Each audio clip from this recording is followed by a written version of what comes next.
E aí galera, tudo bem com vocês? Aqui é o professor Luiz Pedrosa do canal Filosofia de Amador com mais uma videoaula para você. Se liga aí.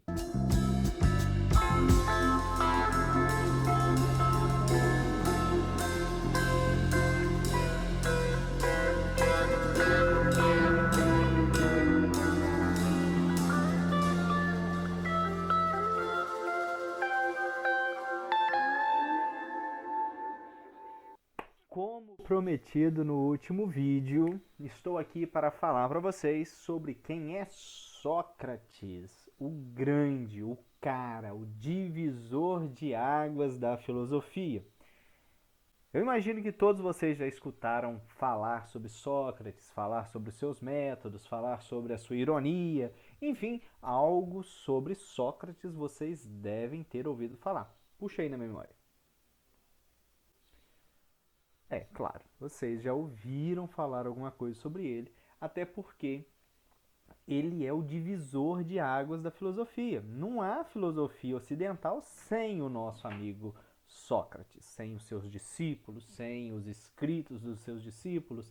E nós vamos ver o tempo todo que os filósofos medievais, modernos, contemporâneos, atuais, todos eles vão falar vez ou outra sobre Sócrates, sobre a sua filosofia ou sobre a sua contribuição para a construção do conhecimento filosófico.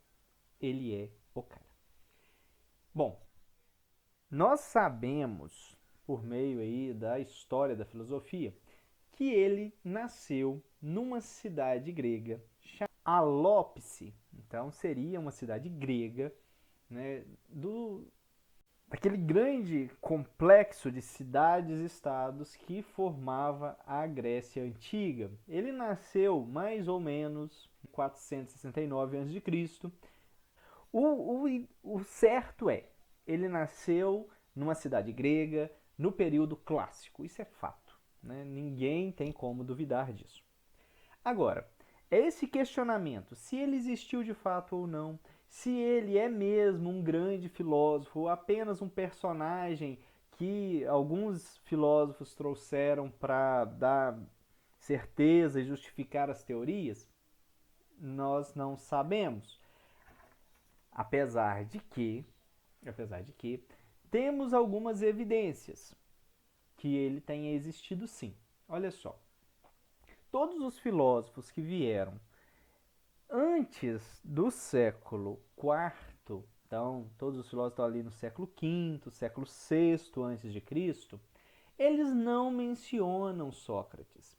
Porém, todos os que vieram depois do século IV, todos eles citam Sócrates uma vez ou outra. Temos alguns que dedicam toda a sua obra a destrinchar, a melhorar, a refletir sobre as teorias socráticas. Então, isso evidencia um pouco que ele sim tenha existido. E ele não escreveu nada, né? Ele não deixou nada escrito, até porque a filosofia que ele fazia era uma filosofia totalmente diferente do que se tinha. Primeiro que ele não tinha um lugar físico, né, para fazer filosofia. Ele fazia filosofia na ágora, nos lugares abertos da cidade. Depois ele não faz filosofia com um grupo restrito de alunos. Ele faz filosofia com todos aqueles que quiserem dialogar com ele. Inclusive, este é um grande problema para Sócrates, né? Nós vamos ver isso daqui a pouquinho. Então, ele inaugura um novo modo de fazer filosofia. Também ele traz para o campo da investigação filosófica algumas situações da vida que até então tinham ficado de lado. Nós temos antes dele muitos filósofos preocupados sobre o mundo físico. Nós temos alguns filósofos e até escolas filosóficas dedicadas a estudar sobre a capacidade humana de conhecer, né? Então nós temos toda aquela discussão sobre doxa e episteme, né? Ali com Parmênides e Heráclito. E Sócrates ele inaugura um novo modo de fazer filosofia porque ele começa a buscar compreender, busca entender não só como que o homem aprende. Ele tem sim uma vertente epistemológica, né? Que eu vou entrar também daqui a pouquinho, quando eu for falar do método socrático. Mas o Sócrates traz para o campo da investigação filosófica o comportamento humano. Então ele traz a ética. É o primeiro filósofo, então, a discutir sobre ética e principalmente sobre o comportamento dos indivíduos na sociedade grega.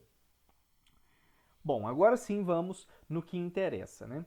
Como é que ele se descobre filósofo? Primeiro, ele quer ser sábio, ele quer aprender sobre as coisas. E ele vai ao templo de Delfos perguntar ao deus Apolo, né? Vai lá no oráculo, perguntar ao deus o que ele precisa saber para ser sábio. Quando ele vai chegando no templo de Delfos, ele se dá de cara com uma frase estampada lá na parede: conheça-te a ti mesmo. Isso já deixou ele intrigado, né?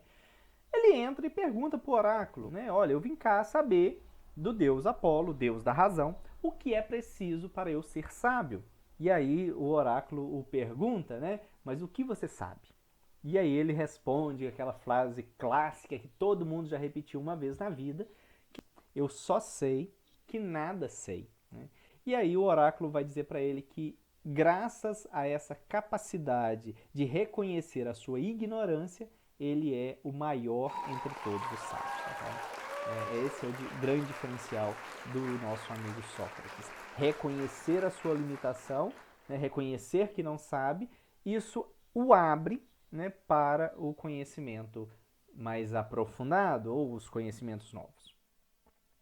Os seus discípulos, Platão, Xenofontes e Aristóteles, nos faz conhecer Sócrates. E eles dizem que depois que Sócrates voltou do templo de Delfos, ele teria começado a perambular pela cidade e abordava as pessoas e perguntava sobre o que as pessoas sabiam. Então ele começa uma investigação a partir da capacidade humana de conhecer. Então ele está começando a investigar sobre a racionalidade humana. E ele começa a perceber que as pessoas sabem muitas coisas, mas não sabem os conceitos primeiros. Então quando ele pergunta se as pessoas querem ser felizes, as pessoas respondem. Agora, quando ele pergunta sobre a felicidade, o que é a felicidade, ele vê uma grande limitação, que as pessoas vão falar de atitudes, de momentos, de situações que eles são felizes, e não da felicidade em si. Da mesma forma, quando ele pergunta sobre justiça, as pessoas sabem das atitudes justas, sabem das atitudes que não são aceitas na sociedade e tidas como injustas, mas não sabem o que é a justiça enquanto conceito. E aí ele vai dialogando, ele vai perguntando, ele vai ironizando o que as pessoas sabem, até as pessoas chegarem num limite. Olha, daqui para frente eu não sei mais nada. E só aí que Sócrates vai trazer a sua contribuição. É aí que Sócrates vai acrescentar algumas coisas naquilo que as pessoas já sabiam, ou corrigir algum erro de conceituação. Este método que o Sócrates elabora é a maiêutica, né? Chamada assim, maiêutica. Ele é irônico, ele parte de perguntas e respostas, pergunta coisas simples do dia a dia, até chegar nas coisas mais complexas, mais abstratas, né? E só aí que ele age, né? Por isso ele é tão sábio assim. Porém, o que aconteceu? Como ele não tinha um grupo específico para fazer filosofia, ele conversava com todas as pessoas. Depois, ele não atribuía aos deuses essa capacidade de conhecer. Para ele, isso era um instrumento da racionalidade humana. Ele também começa a criticar os aristocratas que tomavam conta da cidade, do governo da cidade, por contratarem os sofistas para discursarem em praça pública e levar o povo a aceitar o que os aristocratas propunham como um bem para a cidade. Então ele critica os sofistas, logo ele critica os aristocratas que contrataram os sofistas. Ele faz filosofia com qualquer pessoa, né? E não respeita os deuses. Então essas foram as 3 grandes acusações para Sócrates. E aí Sócrates foi condenado a tomar um veneno chamado cicuta, que vai atrofiando os músculos até a pessoa morrer. E olha que interessante, deixei isso para o final. O próprio Sócrates, ele se intitulava parteiro de almas. Por quê?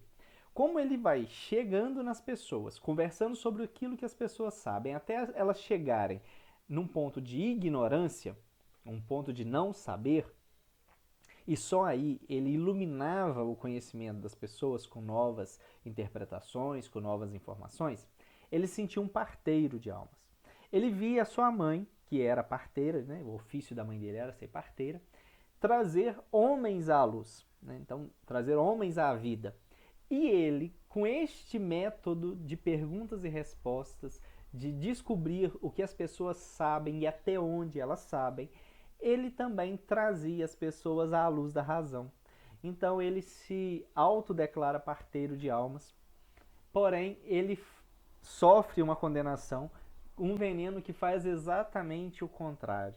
Então ele trazia as pessoas para a luz da razão e o veneno vai limitando a capacidade de locomoção, de raciocínio, de fala, de entretenimento, de movimento, até a pessoa morrer.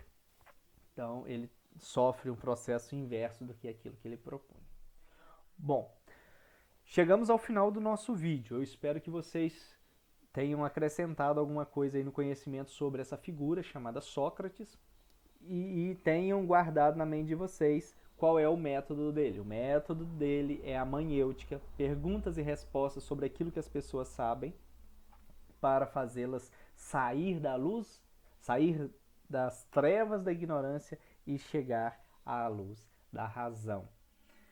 Nos nossos próximos vídeos eu vou continuar falando sobre alguns filósofos clássicos, né? Vou trazendo aí para vocês. Mas já que você chegou até aqui, não deixa de dar um joinha, não deixa. Né? Regra clara é dar joinha neste vídeo, se inscrever no canal se você ainda não é inscrito, compartilhar esse vídeo com seus colegas que estão aí estudando, né? Para as pessoas que gostam de filosofia, comentar o que faltou neste vídeo ou quais os próximos filósofos que vocês acham que eu devo trazer aqui no canal, né? Comenta aqui o que vocês estão achando do vídeo. Comenta também de que cidade você é, né? Comenta para eu poder interagir com vocês. Sei que muita gente tem assistido, alguns têm comentado comigo.